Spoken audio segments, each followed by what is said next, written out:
ચમ બોલાવે છે એમને કોઈ એવો હાનો નહીં પડી ગયો,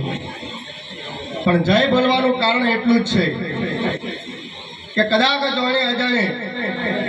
કોઈને ના બોલવાનું બોલાઈ ગયું હોય, ના ખાવાનું ખવડાઈ ગયું હોય, ના પીવાનું પીવડાઈ ગયું હોય,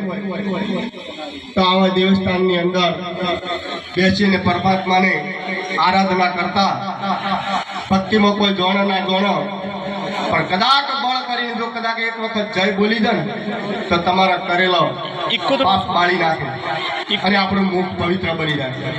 એટલા જ માટે મારી હંગાથે એવી જબરજસ્ત જય બોલો કે આજુબાજુના ગામ સુધી પહોંચી જાય કે ટેનીવાડા ગામની અંદરમાં રમાપીરમાં ભજન થઈ રહ્યા છે। માટે બોલો રમાપીરાની ગણપતિ ભગવાન કી જય, આજ કે આનંદ કી જય,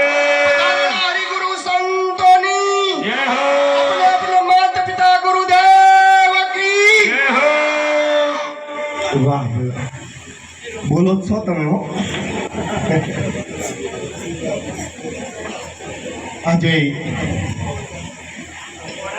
પુણ્યશાળી એવી ધરતી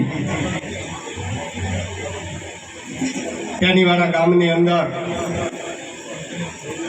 ભક્તરાજ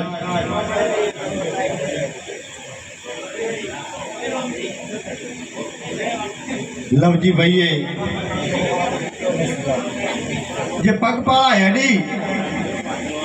અને બાબાના દર્શને ગયા હતા અને આજ એ જાત્રા પૂરી કરી